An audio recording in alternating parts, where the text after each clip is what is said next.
Hello, I'm Cram, and today I'm going to talk about Dragon's Dogma from Capcom. You may have heard of the game, you may have seen me play it on the videos.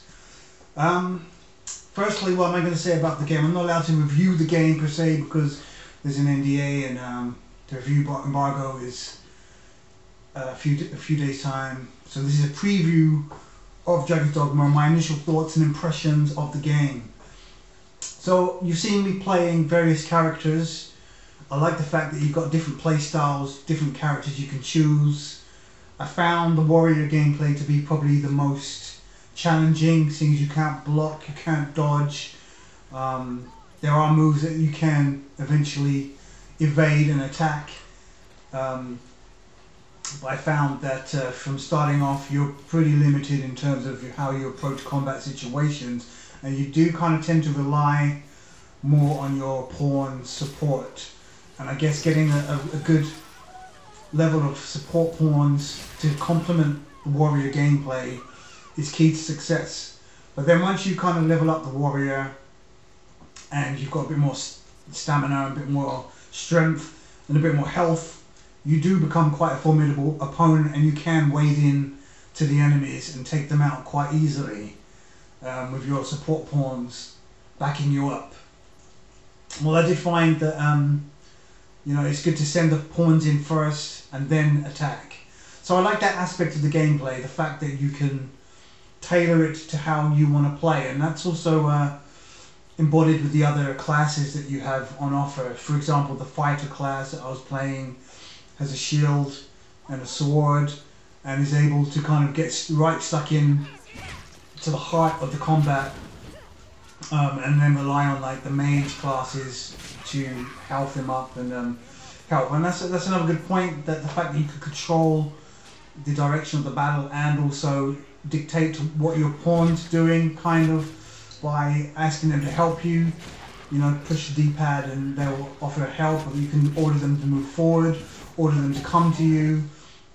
That's quite a good feature that I wasn't expecting from such a game. And you may have seen from the Rift store video that I posted that you can actually use items to tailor the behavior of your pawn, your main pawn specifically, which is quite another interesting facet of the game.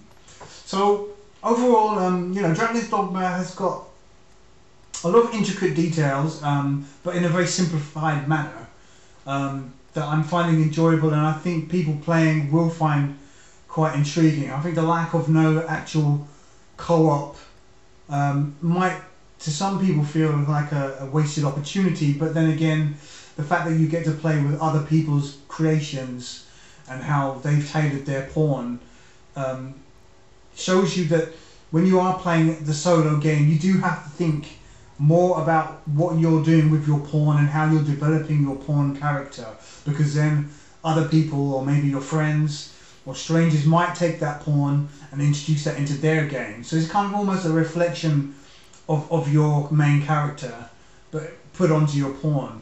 And with my actual pawns, I made them different from my main character. You'll find that Maggie was a mage character. I changed her to a sorcerer. My main characters being more fighters and warriors and strider. So I think that's really important, and I guess it's down to each individual to make their pawn character to suit how they're going to be playing. But then again, there's also the element of hiring the pawns, and it's not something that I've been doing much of. I'm the kind of player that would rather stick with certain characters and just level those up and make them kind of be my party, and we'll go through the adventures together from beginning to end. But I think the game dictates to you that really you should be swapping around those pawns. It gives you the option to add the pawns you've played with as favourites. You can also then call them back at any time quite easily when you're in the Rift world. So it's designed that you experiment with different pawn combinations, to suit whichever situation you're in. And I've even heard one of the pawns say, and this is another good feature of the game, that we might have difficulty in this area, or my particular class of character. They actually said that in the game, which is a kind of really good hint that You know, as a player, you change the pawns that you're using to suit the situation. I can't emphasize that enough. It's not something that I've done too much, but then again, I've probably come unstuck because of not experimenting enough. And you know, from playing the preview build and then playing the review build, I did notice they put more rift stones in that weren't in the preview build. So I assume then it's a lot easier for you to go in and swap out your characters a bit more readily, rather than having to trudge miles across the land to get to a rift stone to be able to do that. So that's an interesting point of the pawns. The pawns is a huge part of the gameplay, and I think that is to compensate for the lack of co-op. Yeah, okay, it would be great to actually play with other players, but you know, there's countless other games that do that.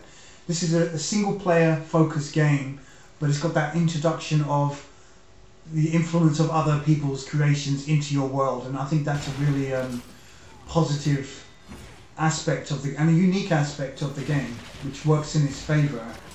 So let's go and talk about Dark Souls and the difficulty. I found the difficulty to be an interesting conundrum. I mean, you start the game pretty much with the basic character that you've created at the beginning. This is once you've got past that opening scene, which is completely unrelated to the rest of the game. You create your character, you're thrust into this world, and you're free pretty much. There's a barrier at the beginning, but you're free pretty much to explore the open area. Then once you go past that first kind of barrier, you can head off into Grand Soren, the main capital.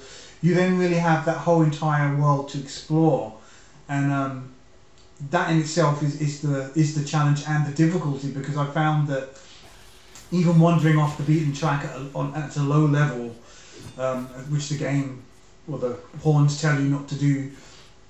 We're going to run into wolves and enemies if you venture off the path, is what they say, and you do that and you end up getting attacked by a group of wolves. You're not ready for those wolves yet, and they just suddenly decimate you, and you're dead, basically. And you know, that's a really interesting aspect. There's no warning that those wolves are going to be too tough for you. You find out pretty quickly. You know, you're running through the forest, or you're running through the land, and you think, yeah, I'm tough. Yeah, I can do this. You see an enemy, you say, right, let's go and take those enemies out.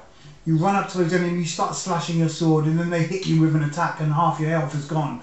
And you realise pretty quickly that actually maybe it wasn't a good idea for me to go and tackle these enemies right at this point. So your only option is to run. And again, this then brings another point to the gameplay, that do I run and leave my pawns to die? Because they're not the best at trying to run away either. Or do I stick around and try and revive them and get them to come with me? It's quite a conundrum of looking after your pawns or just leaving them to die and saving your own ass. Yeah. But it's an interesting thing to think about when you're playing, and something that will happen often, because you've gone into a situation that's far more tougher for the level that you are, and it's too late. There's no warning of that, and you wade in and you realise, and then the only option is to run. So that's a really good feature as well. I like that, rather than having an easy, hard, and extra hard difficulty. You know, that aspect of finding out for yourself. But I will say that has been the cause of much frustration for me, and I'm sure it's going to be the bane of many people's existence when they get their hands on the game too, because what seems to happen is you end up spending a lot of time going from A to B, or just wandering and doing a lot. You may even have beaten a few ogres and a few cyclopses, and you know, racked up a lot of loot and experience, only for you to suddenly come across an enemy that you shouldn't be taking on, and suddenly they just kill you, and you lose all of the progress that you've just made, maybe an hour's worth of gameplay. The save system is designed so that you should know the limits, and you should turn back and head back the way you came once you've gone a certain point, rather than continuing on. Because if you continue on thinking that you can take on tougher enemies and you end up dying, then that's the risk you take, and you lose all of the experience, etc., and stuff that you've gained. Again, an interesting gameplay mechanic, and one that makes the game quite difficult. Because as a gamer, it's natural for you to feel that you're doing well and to continually push forward.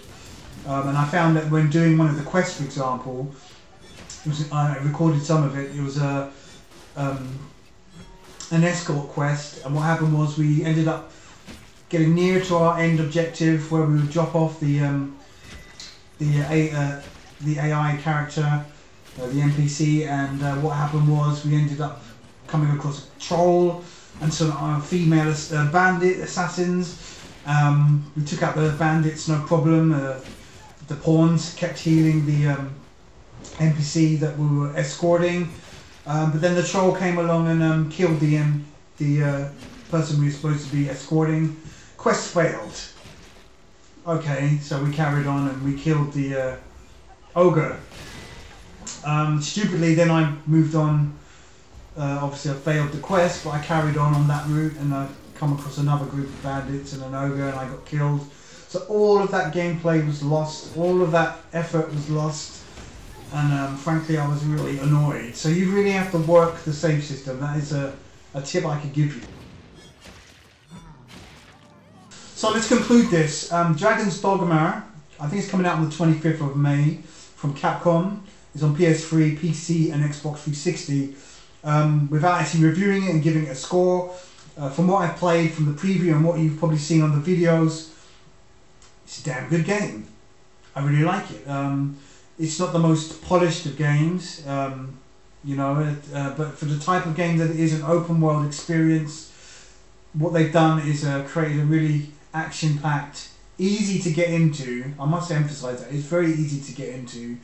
Whatever class you choose, you know, you'll find a very comfortable experience from the offset.